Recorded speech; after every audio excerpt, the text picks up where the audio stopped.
La tragedia de Línea 12, una verdadera historia de terror.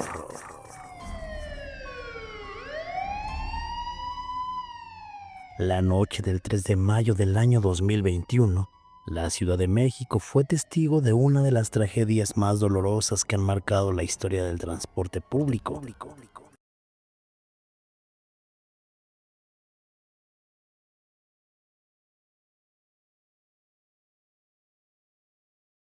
Eran las 10:22 de la noche cuando, en un tramo elevado entre las estaciones Olivos y Tezonco, la estructura de la línea 12 del metro simplemente cayó, y con ella, un tren repleto de pasajeros se desplomó al vacío. Las redes sociales estallaron en cuestión de minutos. Videos grabados por vecinos de la zona mostraban lo impensable: hierros retorcidos, chispazos en la oscuridad y el silencio roto solo por los gritos desesperados. Al principio confieso que creí que era una noticia falsa, una edición más de esas que circulan en la red, pero algo me inquietó. La página de Facebook Metro Tacubaya comenzó a recibir una oleada de mensajes, gente confundida pidiendo confirmación, otros mandando imágenes, pero los que más me marcaron fueron los mensajes de desesperación de quienes buscaban a un hermano, una madre o a un hijo. En cuestión de minutos, el caos se desató también en los medios. Enlaces en vivo, reporteros sin palabras y una verdad que todos temíamos: el metro había colapsado. Nadie sabía aún lo que lo había provocado. Solo se veía una imagen, un vagón partido en dos colgando como si alguien lo hubiera dejado suspendido en mitad de una pesadilla. Transcurría un lunes rutinario en la Ciudad de México. Miles de personas iban y venían. Por el horario, la mayoría de ellos estaban de regreso a sus hogares, cuando el tren modelo FE10 con el número motriz 007008 circulaba en la zona elevada entre las estaciones Tezonco y Olivos, con dirección a oriente hacia la terminal Tláhuac.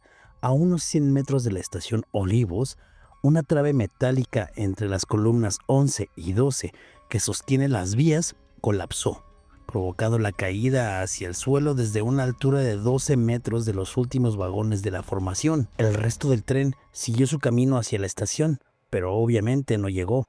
Fue por un momento caos y confusión. Gritos, llantos y personas corriendo hicieron un escenario de una verdadera película de terror.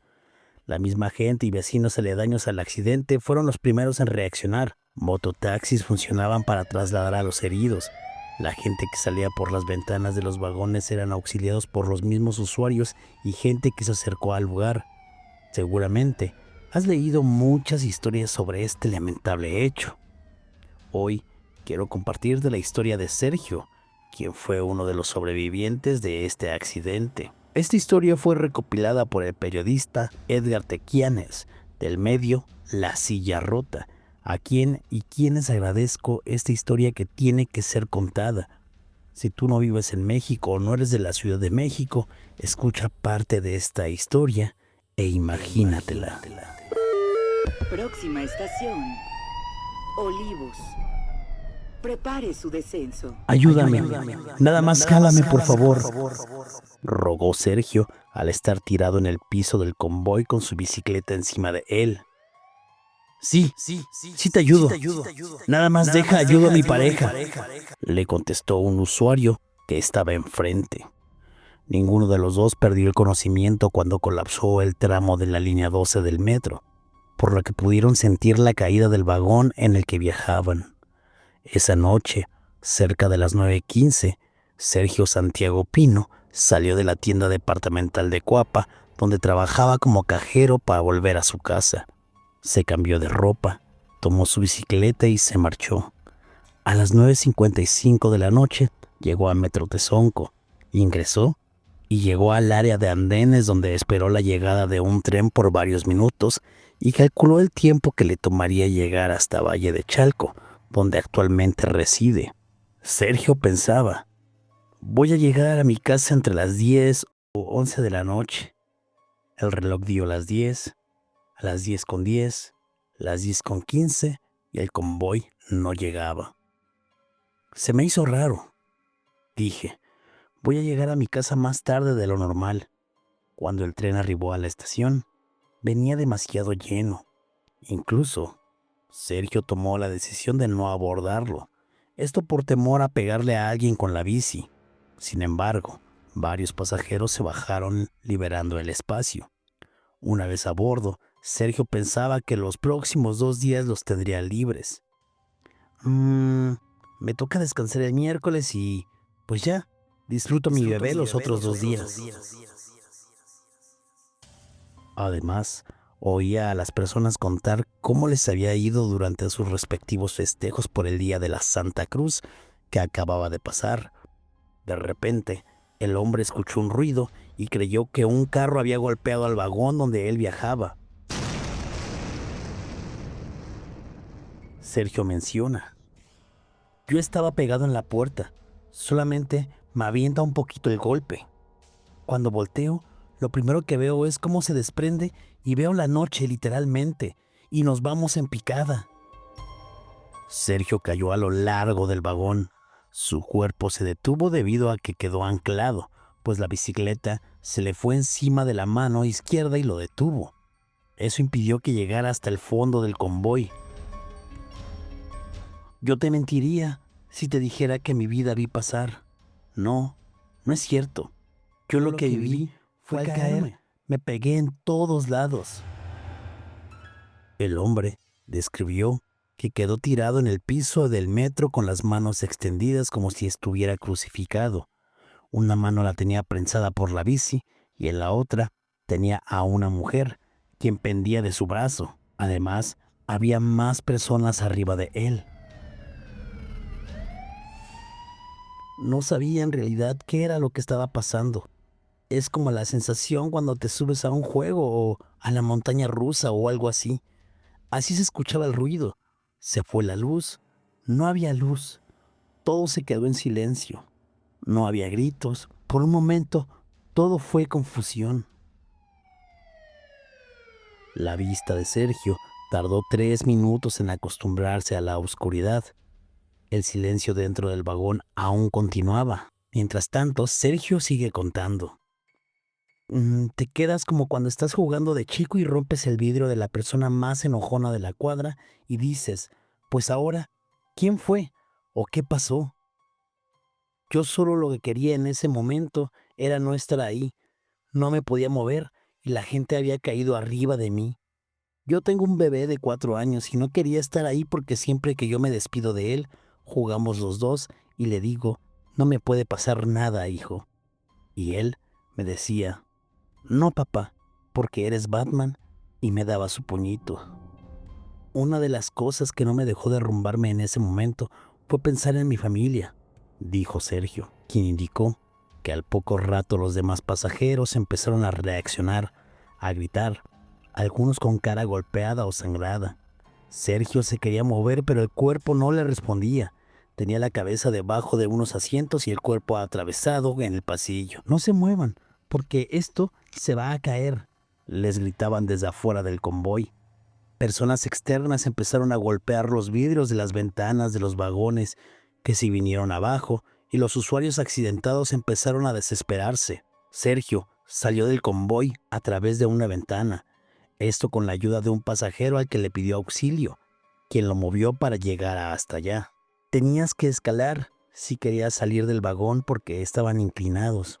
No podías mantenerte, ni siquiera de pie porque tenías que irte agarrando. Como pudo, el muchacho me empujaba, me trataba de agarrar, pero ya para eso ya tenía un dolor en las caderas, en el muslo, en mis costillas. Parecía como si tuviera una bolsita de papas. Me movía y sentía por dentro cómo me tronaba. Quería pisar y ya no tenía fuerza. Cuando iba hacia arriba, vi a toda la gente que estaba más golpeada que yo. Personas que yo había visto anteriormente cuando me subí, que estaban platicando de lo que habían comido el 3 de mayo y todo eso. Yo las vi ya mal. Las personas ayudaron a sacar a Sergio. Lo dejaron en el piso cerca de un arco que dice Tláhuac y después llegó una ambulancia por él, unidad que lo abandonó a unos kilómetros, también sobre el asfalto, pues los paramédicos no creían que tuvieran algo de gravedad, pese a la advertencia de que no se podía poner de pie. Parece que tiene una fractura expuesta, pero ¿cómo lo ves? No, pues no. Entonces, dile que se baje. Los paramédicos bajaron a Sergio y lo dejaron cerca de un McDonald's. Posteriormente, el hombre fue llevado al hospital Belisario Domínguez gracias a otra ambulancia. En dicho nosocomio, no lo recibieron porque era zona de COVID, por lo que fue trasladado al ISSSTE de Tláhuac. Ahí supo que tenía varias fracturas en las costillas, pero no lo atendían. Sergio fue llevado a otro hospital donde le hicieron otros estudios que arrojaron que además tenía un hombro dislocado, así como contusiones en pierna y cadera. Sin embargo, el personal del lugar lo hizo regresar a su casa. 4 días después, se presentaron funcionarios de Participación Ciudadana, a los cuales Sergio Santiago acusó de varias equivocaciones durante su incapacidad, como olvidarse de pasar por él para ir a sus terapias. Señaló que la jefa de esos enlaces de gobierno se presentó a su casa para llevarle una silla de ruedas y muletas y que quería retratarse con él a la hora de su entrega, pero Sergio no aceptó. Sergio dijo que fue atendido en el hospital de Joco, donde intentaron operarlo de la cadera sin hacerle estudios. Luego un médico, a quien identificó por el apellido de La Torre, quería obligarlo a caminar. Sergio le decía: «Doctor, no puedo caminar. Me quiero apoyar, pero no puedo». El doctor le contestaba: «No, a ver, ya párate, eso se te quita caminando». Tras estar varios días en el nosocomio, Sergio fue llevado al Instituto de Rehabilitación, donde un especialista le confirmó que él no tenía que moverse. En ese lugar, el hombre se enteró que tenía contusiones, hematomas, esguinces y hasta hernias discales. Sergio señaló que actualmente continúa con secuelas por el accidente, sufre ataques de ansiedad y llora de repente en el transporte público. No puede dormir, luego no quiere levantarse de la cama y en 2 ocasiones intentó arrojarse al paso del metrobús por tanta depresión. Sergio nos menciona: «Dije, yo ya no quiero estar aquí, ya no aguanto, y si no lo hice, créanme que es por mi familia y porque tuve que regresar con la cola entre las patas pidiéndole perdón a mi familia y a mi hijo diciéndole: ¿sabes qué? Perdóname, hijo». Me dice: «¿Por qué, papá?». Y le decía: «Perdóname, porque ya la iba a regar», contó Sergio entre lágrimas. Nuevamente te cuento que esta historia es recopilada por el periodista Edgar Tequianes del medio La Silla Rota. Ahora bien, ¿qué ha pasado después de este suceso? La línea 12 dejó de funcionar en su totalidad. Para una revisión a profundidad en lo que va del año, los avances por parte del Metro de la Ciudad de México ha sido grande. Hoy en día, la línea 12 opera con normalidad en todas sus estaciones. Pero, ¿qué fue lo que pasó en línea 12? Los peritajes encontraron que había ausencia de pernos, algunos otros estaban mal ubicados entre las columnas 11 y 12, y además que existían pernos que no estaban diseñados para la carga de la obra. Asimismo, se encontró que el 32% del tramo elevado tenía afectaciones visibles.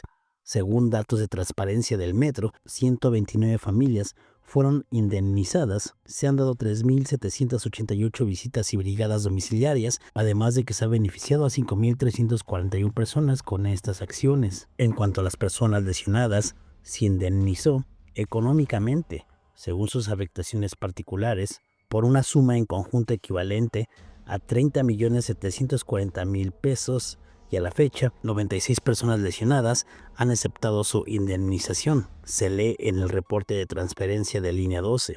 Por último, y estoy seguro que te gustaría saber quiénes son los culpables, y aunque muchos han dicho de culpables y muchos otros partidos políticos han querido tomar la ventaja del caso, te comento que hasta el momento son 10 exfuncionarios de la Ciudad de México los que están siendo investigados por homicidio, pero las audiencias extrañamente se han aplazado bastante tiempo.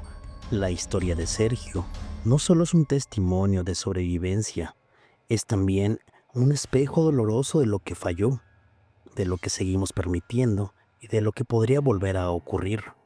Porque el metro no solo transporta cuerpos, también lleva vidas, historias, familias enteras esperando regresar a casa. Cada vez que cruzamos una estación, que subimos a un vagón. Confiamos y esa confianza no debería quebrarse nunca. Pero esa noche se rompió junto con el acero, el concreto y el silencio. A Sergio lo salvó sus ganas de luchar, su familia y su sed de justicia. Que esta historia no se quede en la memoria del morbo, sino en la conciencia del cambio, porque recordar no es suficiente. Lo urgente es que no vuelva a repetirse. Y aunque muchos prefieren no hablarlo desde aquella noche, en ese mismo tramo, trabajadores y usuarios han comenzado a contar cosas que no tienen explicación, ruidos que no provienen de ningún tren, voces donde ya no debería haber nadie, apariciones fugaces justo donde ocurrió la tragedia. Historias que han empezado a flotar entre la oscuridad de los túneles, como si el dolor se negara a irse. Como esta historia que un usuario de nombre Diego Esquivel me mandó. Se me hizo interesante para contar este relato. Diego nos dice: me pasó una noche cualquiera después del trabajo. Tomé la línea 12, como siempre, de Tláhuac hacia Mixcoac. Ya era tarde y el vagón venía medio vacío. Me senté, recargué la cabeza y cerré los ojos justo después de pasar por la estación Olivos. Iba rumbo a Tezonco, pero no llegué despierto. Me quedé dormido. Lo que viví no fue un sueño normal. Fue algo más como extraño. Algo que aún no logro entender. En ese estado, entre el sueño y estar despierto, sentí que el cuerpo se me paralizaba como si se me subiera el muerto. Como dicen, abrí los ojos, o eso creí, y vi el vagón con la misma gente que iba conmigo antes de quedarme dormido. 2 señoras al fondo, un muchacho con mochila y una señora mayor sentada justo frente a mí, pero no me podía mover. Quería reaccionar, gritar, hablarle a alguien, pero no me podía mover. Había algo raro. La señora que estaba enfrente no era la misma. Su rostro era una sombra negra, difusa, como si estuviera cubierta por un velo oscuro. No tenía forma definida, solo un contorno. Estaba ahí, mirándome, y me habló. Por favor, ayúdame a descansar, me dijo con una voz que no parecía de este mundo. Yo no podía moverme, sentía el corazón latiéndome en la garganta, los músculos rígidos, apenas podía hablar, pero dentro de ese sueño, o lo que fuera, le pregunté con dificultad: ¿y cómo te ayudo? Y ella me respondió: ora por mí para encontrar el camino. Ora por todos los que no volvimos a casa. Y justo cuando por fin logré mover un dedo, reaccioné. Volví en mí con un grito ahogado, sudando frío. El tren estaba frenando. Estábamos llegando a la estación Calle 11. La gente a mi alrededor me miró raro. Me bajé por pena. No quise seguir ahí. Sentía que algo se había quedado en el asiento que dejé atrás. Esa imagen me persiguió varios días. No sabía si fue una pesadilla, sugestión o algo más. Pero cuando llegó el aniversario del accidente, regresé a ese tramo. Fui de noche. Llevé unas veladoras. Me paré cerca de la estación Olivos y recé. No sabía ni qué decir. Solo sentí que tenía que hacerlo. Porque si esa mujer me habló, fue por algo. Espero que este video te haya gustado. Si fue así, por favor, déjame un comentario. Suscríbete al canal, dale like y recomiéndame. Yo soy el tío Taku y te veo en el próximo video.